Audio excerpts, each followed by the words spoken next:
Good morning, everyone who's joined so far. Thanks for joining. We're just waiting for a few more to join and we will be starting. So just hold fire for the minute.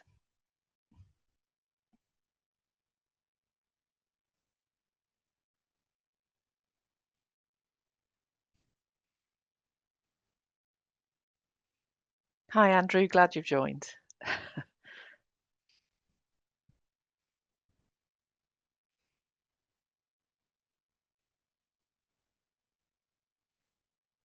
Nice to know everybody's here. So yes, hi there.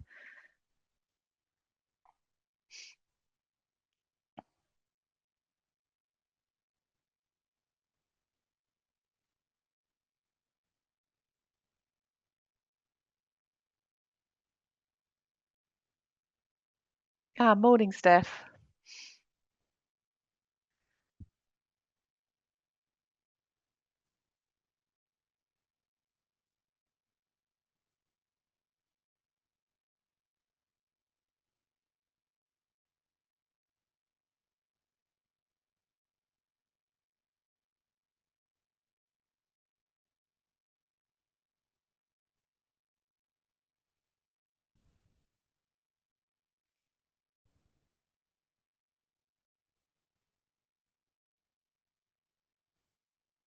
Oh, hi, Tamsin. You've joined. Excellent.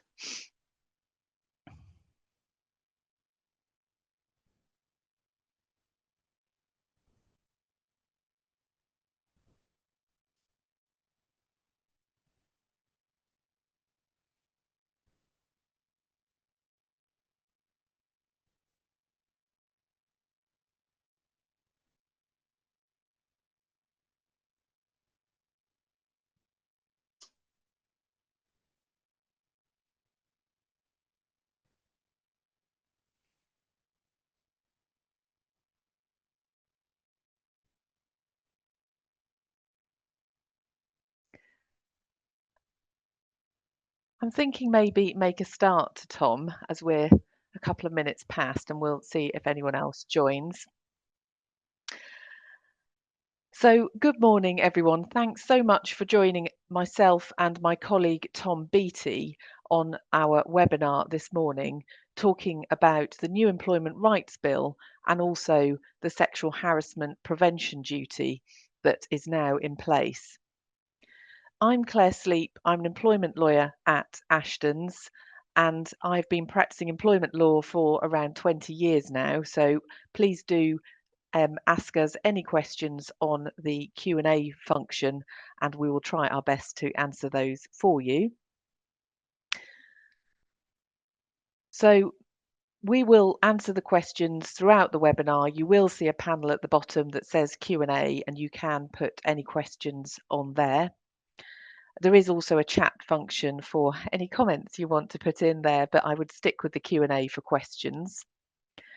We are recording the webinar this morning and you will be sent a copy of that so you can view that afterwards. And we've also got a survey at the end of the webinar which will pop up on your screen.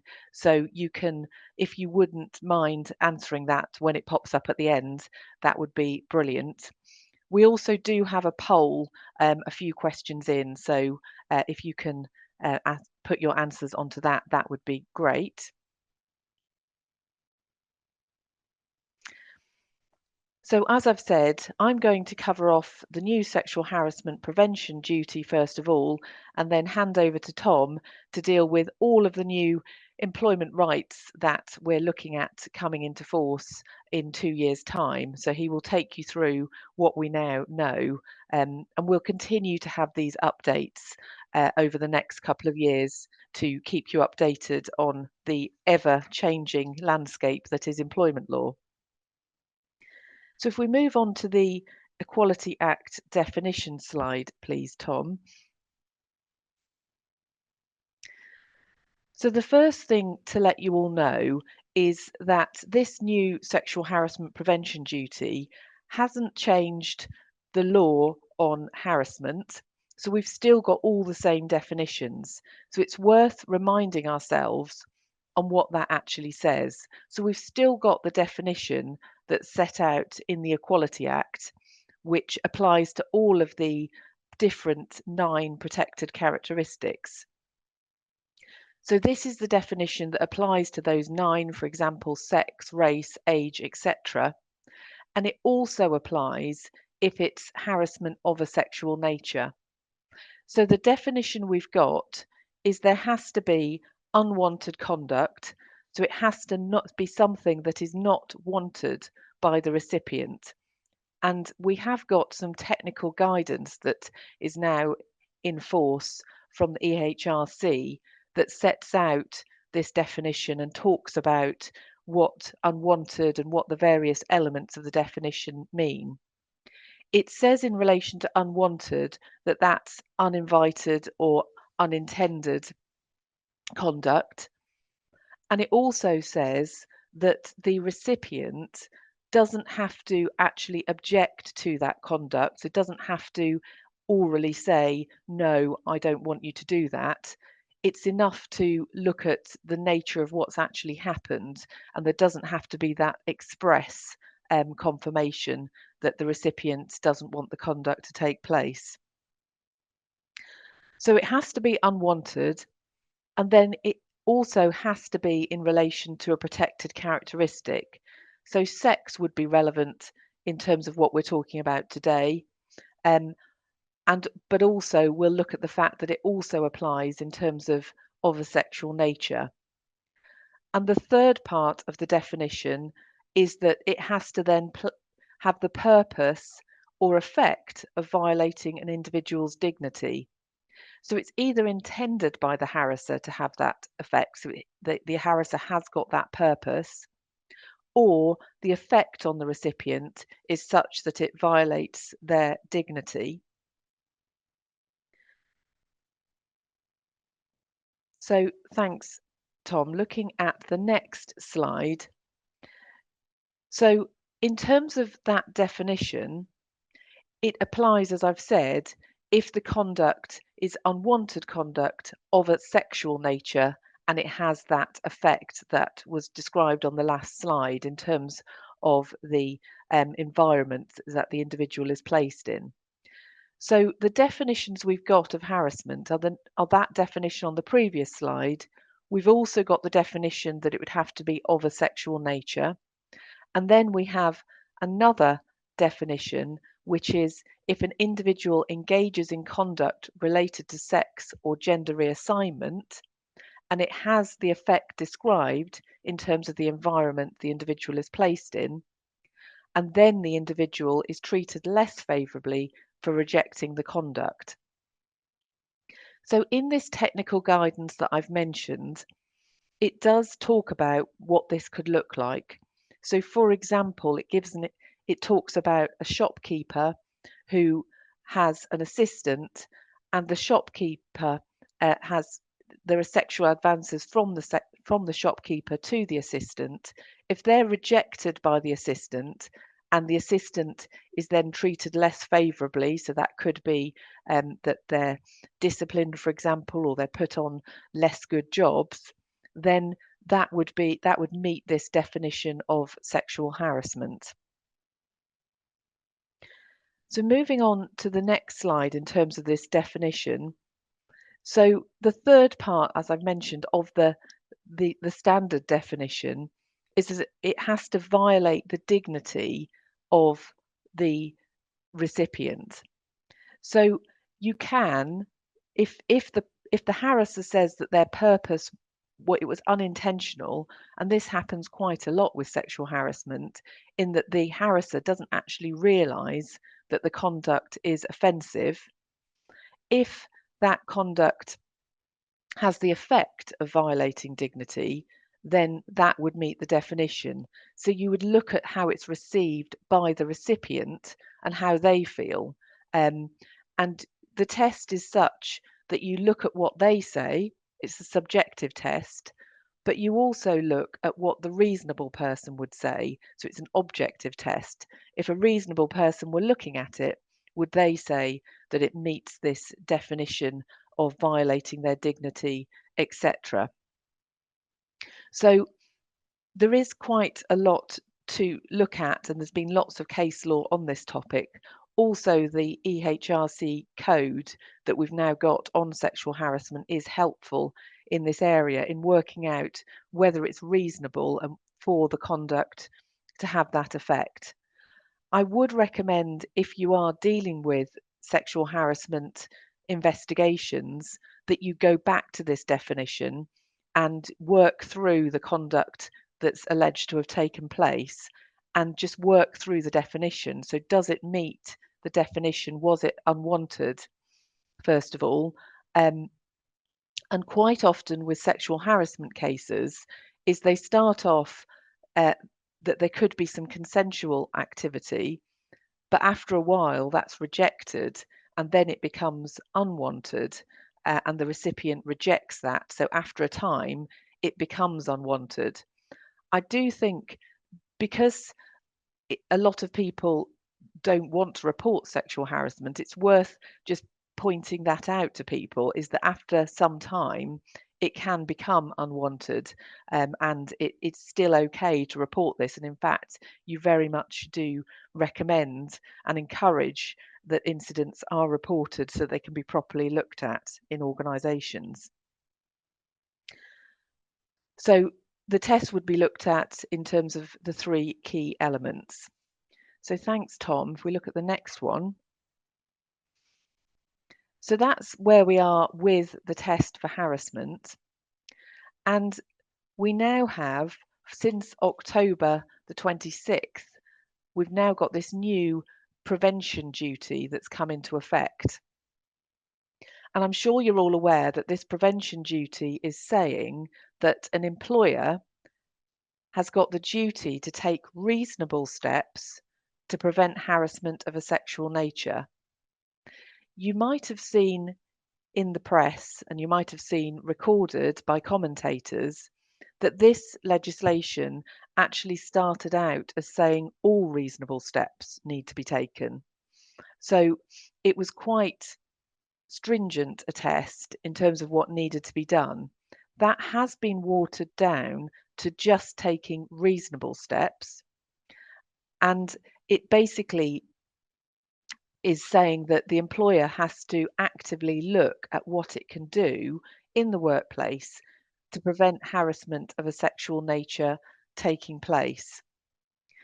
Now, the the, the sanction that can be imposed if an employer doesn't do this, so I think the key one for you is that if an employment tribunal claim is made, the compensation could be increased by up to 25% if steps aren't taken to prevent harassment. So that is the key takeaway in terms of what could happen if you don't comply with this duty.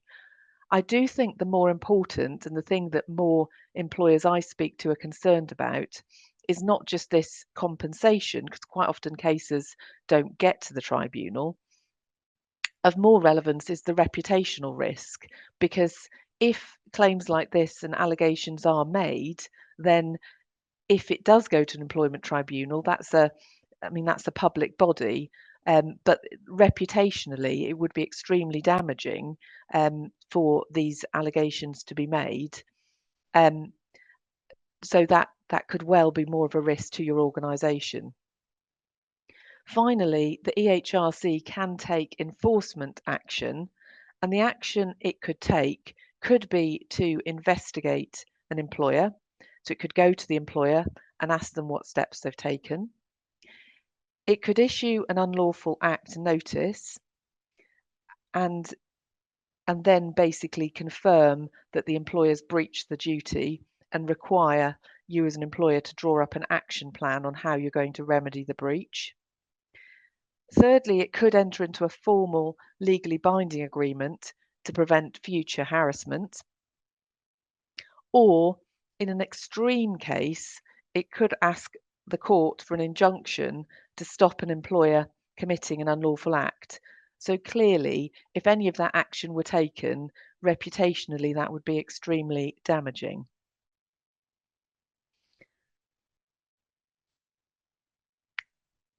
So I think it is worth just putting this on a slide for you to take away. As I've already said, It's not a freestanding claim, so the law on harassment still stands. It's still exactly the same as it always has been, and it's worth refreshing your memories on what that looks like and making sure that that definition is set out in your relevant policies.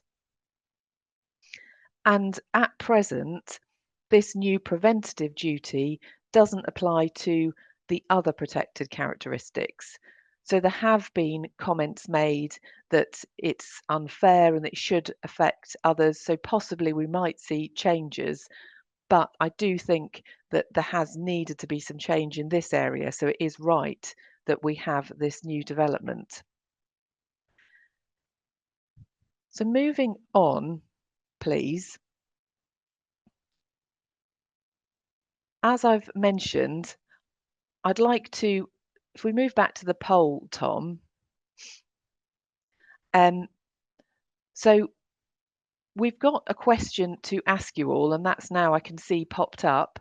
So hopefully you can see that on your screen. Could you all answer this question? So what I'm wondering is, have any of you taken steps as employers to follow the new sexual harassment prevention duty? Have you done anything in terms of taking steps to follow this?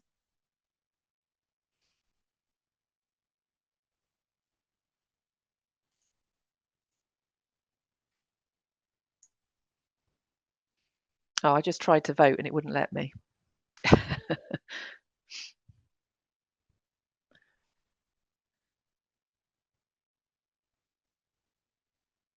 How's that getting on? Is that progressing, Emma? Oh, there we go. Well, I had anticipated we might see a 50-50 split, but that really is that yeah, so we have got half of you saying that you've taken steps and the other half not as yet. So that's fairly standard in what we've seen to date. Um, so that's great that we've got half of you having already taken steps. Um, but it's also, I mean, it's only just come in, so it's nothing. It's nothing to panic about. But it's great you're on this call today to look at what you can do to look to follow this duty and what steps you can put in place. So you're obviously looking at that, and hopefully we'll look at what steps you can put into place. It is always good to speak to other HR professionals about what they're doing, and making sure that you're meeting your duty in this respect. So in terms of looking at this duty, it is an anticipatory duty. So you're not firefighting what's already happened, you're anticipating risks and looking at what you can then put in place. Now, that's not to say if you didn't have, it's not to say you'll eliminate all sexual harassment in the workplace. It's because it still could take place. So if you do have something happen, then you would want to take steps to learn from that and work out what you could do differently going forwards. So the duty is to take reasonable steps to stop the harassment from fellow employees, but quite importantly, the duty, and in this technical guidance, it also talks about third parties. So there could well be harassment from third parties you work with, and it's worth you considering who your third parties are. Is it customers, suppliers, students? Who is it that could be the third party? And then working out who in your organisation is likely to come into contact with those third parties. For example, do you have people going to trade shows or working on their own in the evening and coming into contact with third parties? So where are your risks and where do they lie? And then you've got the duty to take the steps to stop that harassment taking place. So in terms of what your steps could look like, they could be training within your organizations in terms of making sure that all of your organization is trained on So I was just back on the previous slide, please, Tom, to take steps. If you are doing some training, the technical guidance says that you should have quizzes at the end to make sure you're testing knowledge, and you should be frequently updating that. It's thinking about what you can do in your workplace. So, for example, it could be that you make sure your policy is up to date. Some organisations we're working with are putting in place a new sexual harassment policy. Others are amending up their current harassment policies. It could be that your policy that's relevant is the grievance procedure. So you could be looking to put in an anti-harassment and bullying policy. So it's making sure within those policies that the examples you're giving are up to date and current. I've seen quite a lot of policies now, and quite often the protected characteristics are out of date, and the examples given are out of date. So they need to be updated, and it could be you're rolling out that policy and letting all staff know where it is and what you've done. It could be that if you have employees who don't have access to laptops or computers, that you are putting it on a notice board, and it's whatever means you use to bring new things to the attention of your staff. The guidance talks about it being dealt with on induction. So as part of your induction process, this is something that's covered off. And in terms of putting training in place, it talks about making sure that that's refreshed and updated on a regular basis. Where you do have third parties, it talks about possibly putting notices up that might talk about not tolerating harassment or having a zero tolerance policy to that. So thank you. Moving on from that. So this is something that we don't have a particular criteria or minimum standards of what you absolutely must do. There's just examples of what could be done. So it clearly will vary amongst different types of employer and different sizes of employer. I do think with sizes, the larger you are, the more an employment tribunal would expect you to have taken steps, given your size and resources, to have complied with this duty and done something.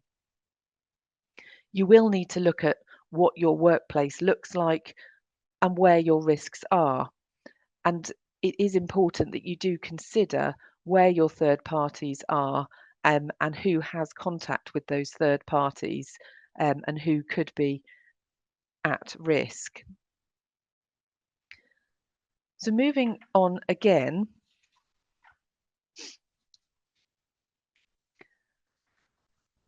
what the guidance strongly recommends is that organisations do a risk assessment of where their possible risks do lie in terms of sexual harassment in the workplace. So like what you do with health and safety, you would look at where your risk areas are and plot a table to identify the risks, and then work through what steps you could take to prevent those risks happening. And then you look at what's reasonable, what you can actually put into place. So with that sort of table, things that could go on it are things like if your staff are coming into contact with third parties, things like lone working, whether there's alcohol involved. So there's a whole host of what could be risk areas in your different organisations. And it could be things can then be met by training or by updating your policies or rolling them out and letting people know about them. I do think that one of the most common ways that employers fall down is not having their managers aware of what they should do if a complaint is made. So although you may update your policy and give some form of training, the managers quite often aren't able to signpost staff effectively to how to raise a complaint. So if we carry on, please,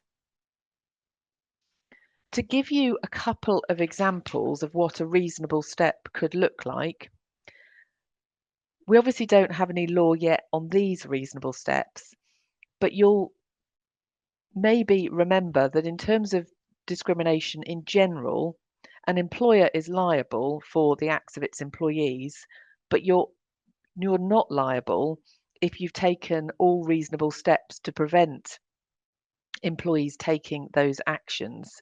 So there is case law on that statutory duty.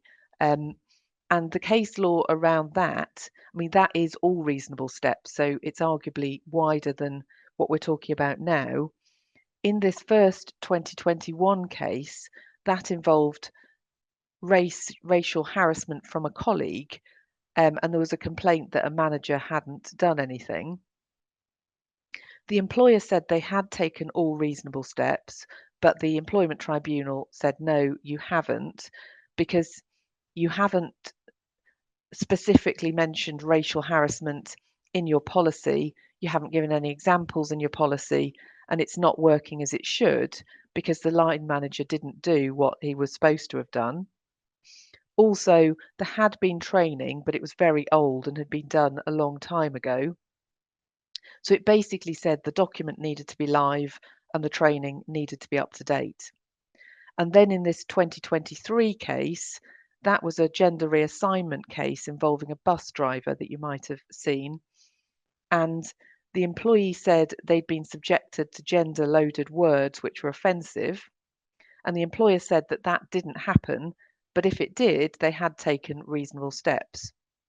Now, the Employment Tribunal didn't uphold this claim, so the claim failed, but they did make comments to say that even if it had been successful, your argument wouldn't have worked around taking all reasonable steps to prevent the harassment. And it said that their policy, again, was out of date, and that the witnesses and the managers weren't familiar with the language that was being used. It was talking about cis women, and the managers didn't know what that meant. So it was basically saying that the managers weren't up to date, and the training and policy again was out of date. So if we move on, please. Again, the legal position hasn't changed. So you as an employer are responsible for the actions. So the employer is not you personally, but the employer is responsible for the actions of its employees in the course of their employment. And in terms of things for you to bear in mind is that in discrimination cases, you may be aware that as part of your compensation, you can claim that you've suffered a personal injury, for example, a mental health condition, as a result of what's happened, if it's significant.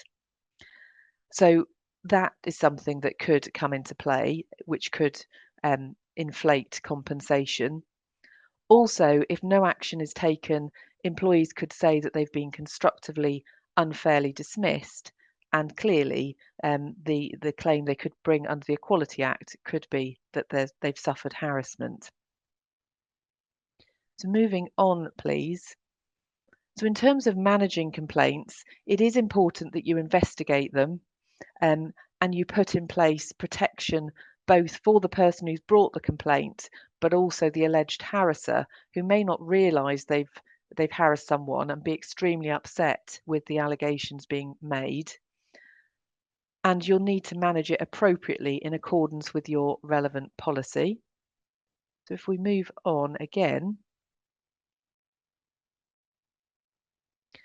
So I think the action you can take, in summary, is to engage with this act, which I can see that half of you have already done. Do look at a risk assessment. If you want to talk to us about risk assessments, you can, as I would only put that into place if you do definitely plan to follow through with that. And look at your training. So look at whether your current providers provide you with appropriate training and make sure it's appropriate, gives up-to-date examples, watch it through yourself.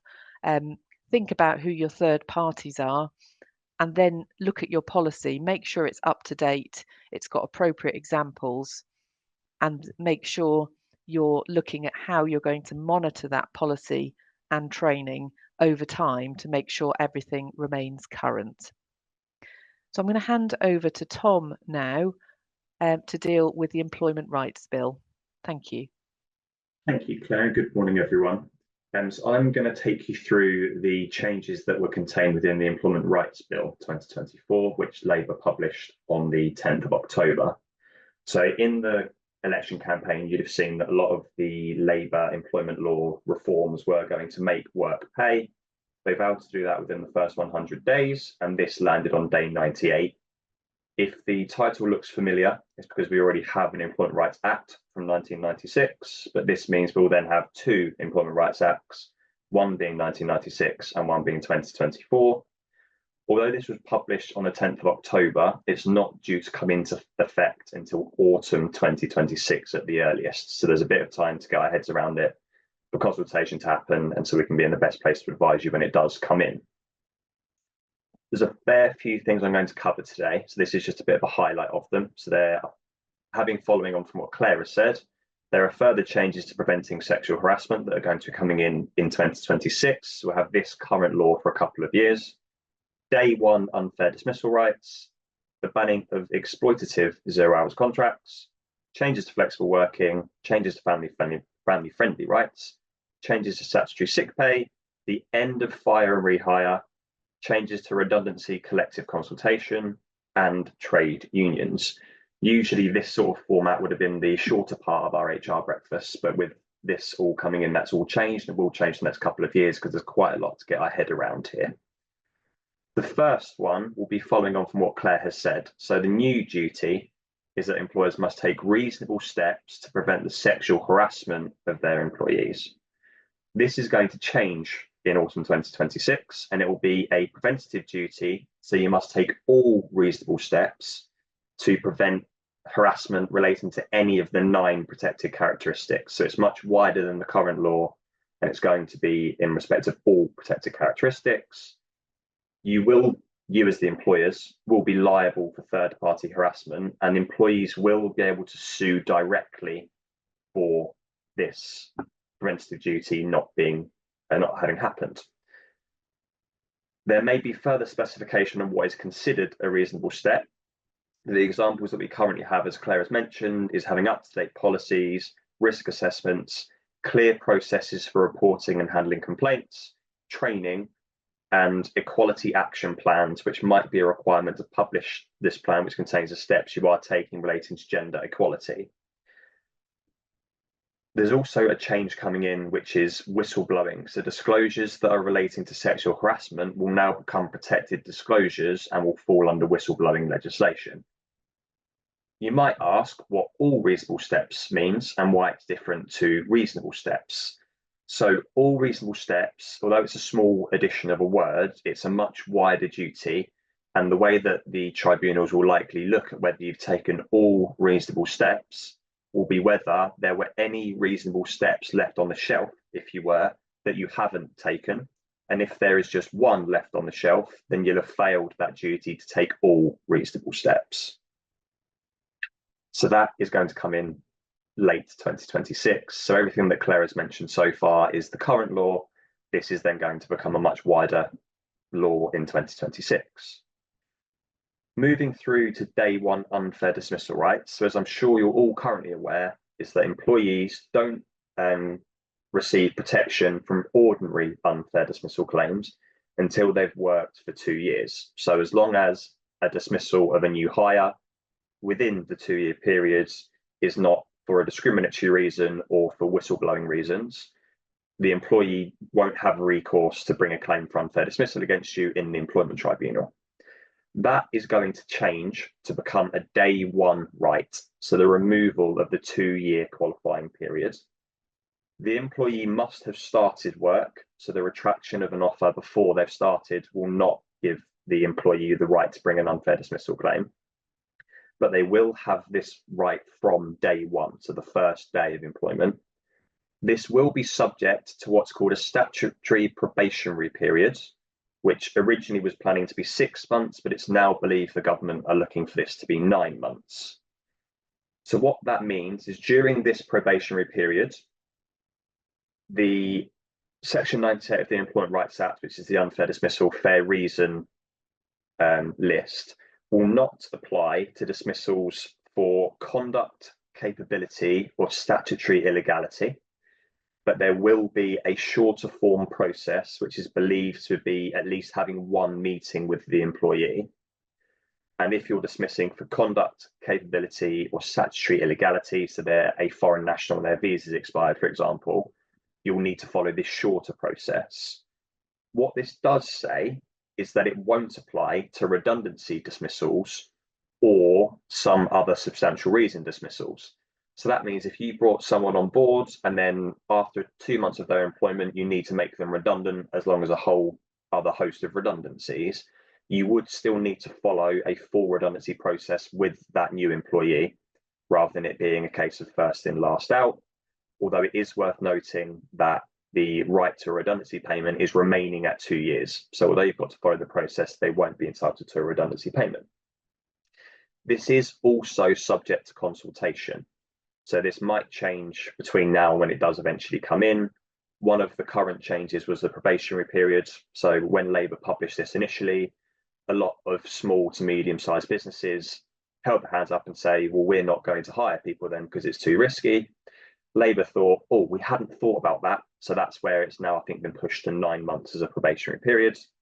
What it does mean is that you don't need to do anything now, but once it comes in sort of the middle of next year, the year after, you'll need to have a lot better monitoring process for new hires, and it removes the kicking the can down the road because we've got 2 years approach to unsatisfactory hires. The government also estimates that this will allow or have the effect of having 9 million more employees having unfair dismissal rights. So that's quite a seismic number in the landscape of employment law. It also means that there will almost definitely be more employment tribunal claims, might mean that the waiting time for having your claim heard is longer. So that's one of the first seismic changes that Labour are bringing in. The next is the ban on what's called exploitative 0 hours contracts. They've not exactly defined what exploitative means. The provisions around 0 hours contracts are effectively looking to stop a repeat of the P&O Cruises case, if you remember that, where P&O Cruises on a Friday fired all of their staff and then hired agency workers on much less hourly pay in order to save them money. And that also ties into the ending fire and rehire, but a lot of those agency workers are on 0 hours contracts. These provisions are extremely complicated, and it also repeals and replaces the Workers' Predictable Terms and Conditions Act, which, if you're not familiar with that name, is because it never came into force, but it's not coming into force now if you were aware of it currently. What it does mean as a bit of a high-level approach is that if a worker working under a 0 hours contract has worked similar hours over a reference period, they have the right to request a guaranteed hours contract, which reflects the work over that 12-week period. It might not be a 12-week period, but we think that's likely what it's going to be. So if you've had a 0 hours worker working 10 hours a week for the last 12 weeks, they'll have a right to request a 10-hour-a-week contract, which you must then offer to them. It also applies to what's called minimum hours contracts. So one of the first ways that employers thought they were going to get around the banning of 0 hours contracts was to give workers a 1 hour a year contract, for example, but that prevents employers from doing that. These provisions are also going to allow 0 hour workers to bring an employment tribunal claim against the employer to recover losses of not being offered the aforementioned guaranteed hours contract. The claim will be capped at a level, so the compensation will be capped at a level which we don't know yet, and this will come in via a supplementary statutory instrument. The new legislation is also going to provide a requirement of reasonable notice and compensation to the 0 hours worker if a shift is cancelled, changed, or ended early. This compensation will be reasonable, but we don't know what reasonable means yet. And the terms of reasonable notice are also unclear. So that's something to be mindful of if you do use 0 hours workers contracts. that it's coming in sort of the back end of 2026. The next change is in relation to flexible working. So you might have seen in the news that a lot of Labour's trade union backers were pushing for the right to request a 4-day condensed hour working week. The good news is for employers that isn't mentioned in this new legislation yet. So the only change here with flexible working is the current law is you can apply for flexible working as a day one right, and you can make 2 requests within any 12-month period. Employers can still refuse the request for any of the 8 prescribed reasons. For example, some of them are the burden of additional costs, i.e. you would have to hire someone else to cover the work, an inability to reorganise work among existing staff, a detrimental impact on performance, or a detrimental impact on the ability to meet customer demand. Those 8 grounds for the rejection still apply. The only change is that when rejecting a flexible working request for one of the 8 reasons, the employer must now state the grounds for refusing the application and explain why they think it is reasonable to refuse that application. So instead of just pumping out one of the 8 reasons, you need to then put more meat on the bones as to why the flexible working request can't be accepted at this time. There are no new grounds, and as the last bullet point there says, it's not much of a change, but employers must now give clearer reasons. This seems to be the furthest away from the promises made by Labour during their election campaign compared to all the other policies. And the breach for failure to deal with a flexible working request properly is still capped at 8 weeks' pay. Some of the sort of smaller changes rather than the seismic ones now is bereavement leave, which was formerly parental bereavement leave, has been changed. So now it applies to anyone who has been bereaved. They're allowed to have some time off. That is capped at the same rate as paternity pay. Bereavement leave, when it's a child that's passed, will still be 2 weeks as it was under the former parental bereavement leave. And for anyone else that is bereaved, it will be limited to 1 week. And again, that doesn't come in until the end of 2026. Paternity leave will now be a day one right rather than 26-week qualifying period. Again, it's a day one right to not much pay effectively, and it's only 2 weeks leave. Parental leave, which is the ability for an employee to take up to 18 weeks unpaid leave in the 18 years up to each child's 18th birthday. That's now a day one right. That's rarely used in practice because, as you'll see, is unpaid leave. And there is also talk of strengthening protections to 6 months for mothers returning, for those that are pregnant and mothers returning to work, rather than just the protection ending on the day they return. That will be extended to a further 6 months. Statutory sick pay, there's currently a 3-day qualification period. So if someone is off Monday, Tuesday, Wednesday, Thursday, Friday, they'll only be paid SSP for Thursday and Friday because the first 3 days of qualification periods. That qualification period is going to be removed. So SSP will now be a day or from the first day of sickness. The lower earnings threshold will be removed. So they no longer need to earn at least £123 a week to be entitled. Everyone will be entitled. And the rate of SSP will be set as either a percentage of pay or the rate of pay as described by the Secretary of State from time to time. That's currently £116.75. So the rate of SSP you need to pay will either be a percentage of earnings or currently £116.75 per week, whichever is the lower. Moving back through to some of the more seismic changes and my earlier reference to the P&O cruises. So P&O, as I said, dismissed the vast majority of their employees and offered re-engagement on less favourable terms. And when that wasn't accepted, they then just hired agency workers and 0 hours workers at a much lower hourly rate to save themselves money. Labour have been at pains to remove this fire and rehire process. So currently, where you are going through an organisational change, for example, or a change of shift patterns, and you need to move night workers onto day shifts, for example, you'd usually go through a consultation period to get those that are affected to agree. And then the ace in your pocket at the end of this would be if they don't agree and you have legitimate business reasons, you can dismiss and re-engage. That has the risks of unfair dismissal, of course, but you have the ability to dismiss and then offer re-engagement on the new terms. Labour is seeking to remove this. So as of when this Employment Rights Act comes into force, it will be automatically unfair. So that removes any qualifying period, which there won't be at the time.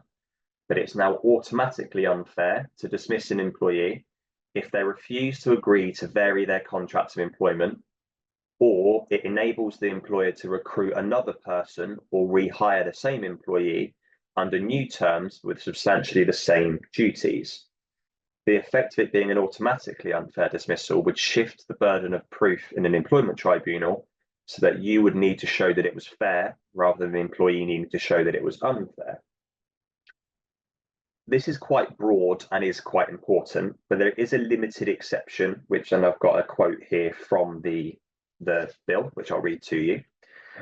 So the limited exception is if the reason for varying the contract was to eliminate, prevent, or significantly reduce, or significantly mitigate the effect of any financial duties which at the time of the dismissal were affecting, or were likely in the future to affect, the employer's ability to carry on the business as a going concern, or otherwise carry on the activities constituting the business, and in all circumstances, the employer could not reasonably have avoided the need to make the variation. So the wording that I've put together is the limited exception is where the employer is in dire financial straits, is about to collapse, and the fire rehire exercise is essential. This wording means it will be incredibly difficult to run this defence, so this new law is extremely powerful and effectively removes that ace in your pocket of dismissal or re-engagement to get what the employer wants, effectively.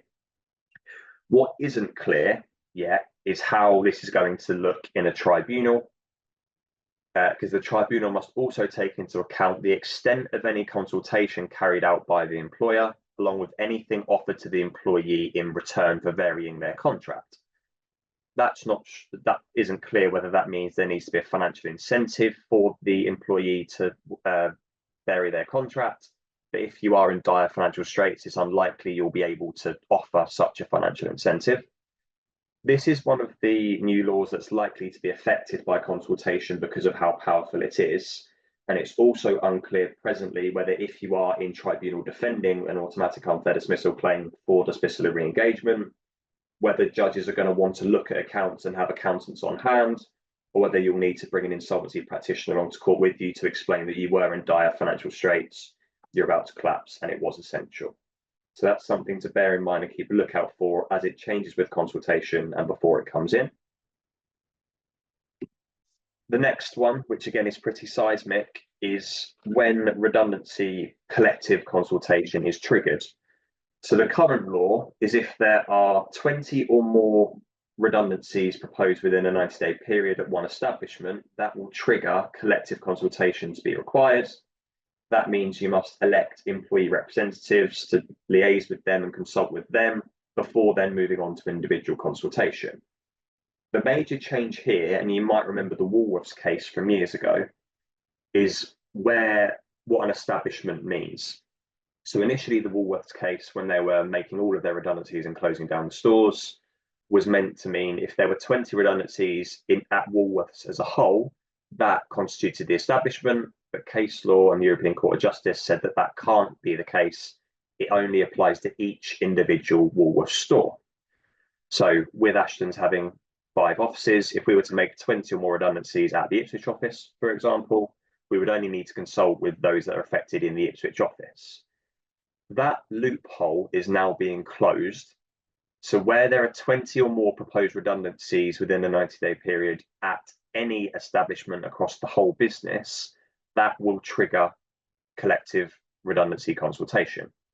So the example would be here is if we were making 5 redundancies at the Ipswich office, 5 redundancies in the Norwich office, and then 10 redundancies in the Leeds office, we would need to collectively consult with Ipswich, Norwich, and Leeds at the same time. So this is going to mean that employers, especially those with multi-site workforces, need to be a lot more switched on with what's going on around the business. If you're a nationwide company with hundreds of sites, for example, if 20 of those sites make one redundancy within a period, you'll need to know about that because it might then trigger collective consultation. This will have major procedural repercussions and again will require you to be more in the know with the ongoings at your other establishments. And then finally, and rather unsurprisingly, there are going to be strengthening trade union laws. So the first is there will be a new requirement within Section 1 statements, so contracts of employment, to confirm that a worker is able to join a trade union. We don't have the exact wording, but it's likely to be in there as it is currently, with saying if you're going to have training, no training, benefits, no benefits. There'll just be something at the bottom saying you are entitled to join a trade union. Access agreements will be introduced, which will allow trade unions a right of access to workplaces, and amendments will be made to the conditions of trade union recognition to make the recognition process easier. The numbers for trade union recognition is currently at the mercy of the Secretary of State. They can set it from time to time, but it's predicted that the number for trade union recognition and the percentage of the workforce will be reduced to make it easier for trade unions to become involved. And there is also going to be introduced protection from detriment for taking industrial action. This is already a thing. So if someone ends up going on strike on the picket line, they are protected from having repercussions for doing so, provided it was approved action. This is just going to be strengthened, but it's not clear how that's going to be strengthened yet. So that's a bit of a whistle-stop tour of the Employment Rights Bill, which again is coming into force at the end of 2026. Once we have further details, we will keep publishing articles. This will be a current theme through all of our HR breakfasts. And we can then, if you've got any questions at any point, please do let us know. Just moving through to the last slide, which is questions. Does anyone have any questions on anything Claire or I have covered in the last hour? Please feel free to use the Q&A section. If not, please feel free to talk to Claire and I afterwards. We're always happy to help. I'll give it about a minute to see if anyone's furiously typing.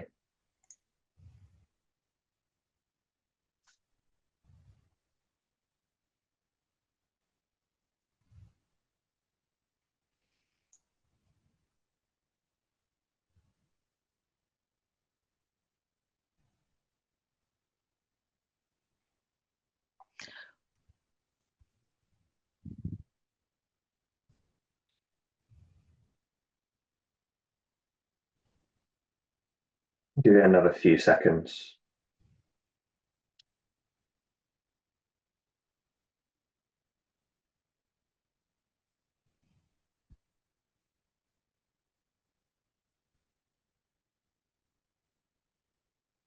Claire and my email, we've got one. Nicola, we currently send people home if we're not busy. We will not be able to do that anymore. So on the current drafting of the bill, what it means is if you're not busy and need to send people home, so their 0-hour shift ends early, they'll need compensation for that. But it's not entirely sure what that compensation is, how much notice you'll need to give them, but it's likely they'll need some sort of financial incentive to be sent home early. Again, all of these changes are subject to consultation. So this is the reading of the law as it is currently. It might well change in the next 18 months. No problem at all.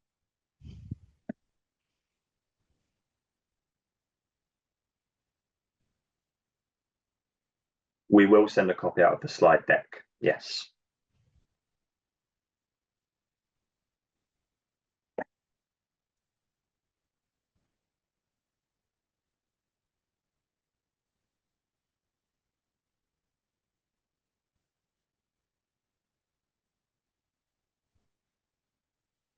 Claire and my details are on screen. I will come back to Cheryl's question in a second. But if you've got any questions after this meeting ends or the recording ends, please do feel free to get in touch with us.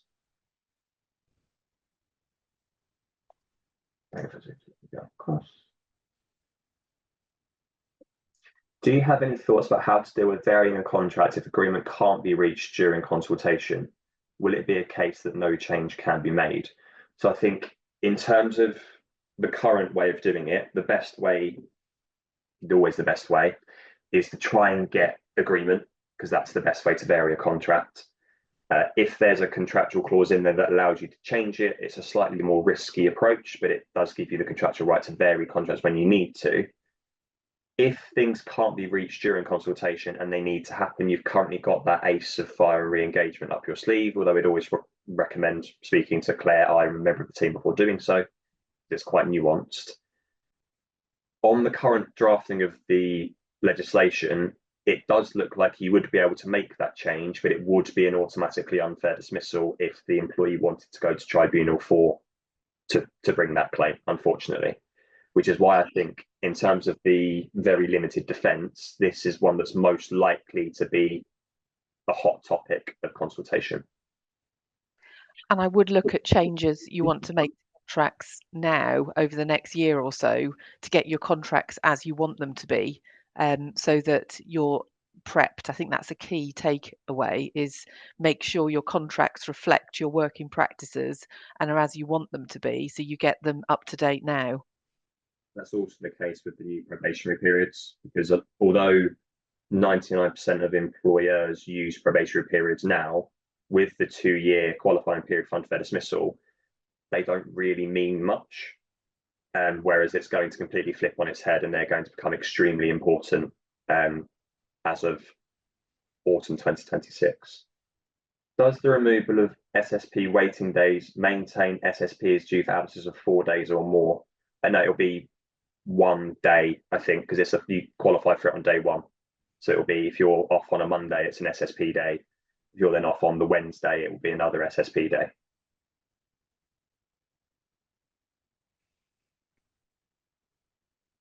And then we've got a question: how do you know when all the reasonable steps, what all the reasonable steps are for the Sexual Harassment Act?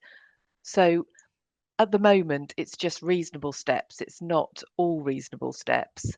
And I think, as I went through it, basically it's different for different employers. So it's a case of you considering what your risks could be in your situation, so where your risks could lie, and then and it could be that some of that is done through consultation with staff, so you look at where your issues are, but certainly looking at your policy being up to date and you've got some training in place would be a good starting point. But then there could well be other aspects as well that you need to look at in your particular organisation. And I think the third thing would be to look at a risk assessment so that you do identify those and put it down in a document.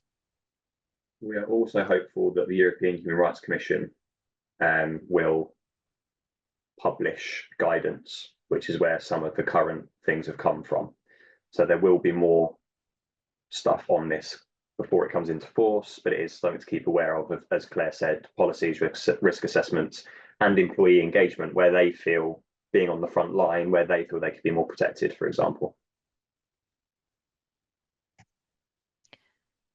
So you should hopefully shortly get a pop-up in terms of some feedback and just on topics you would like us to cover. So please do complete that for us. That would be really helpful. Oh, and I think there might be, is that another one? No. And if you've got any further questions, then you know that our contact details are up on the final slide to get in touch with us. So I think that's pretty much it. And thank you so much, everyone, for taking the time out and joining today. And we look forward to seeing you again, because I'm sure there will be more updates. So have a great day, everyone.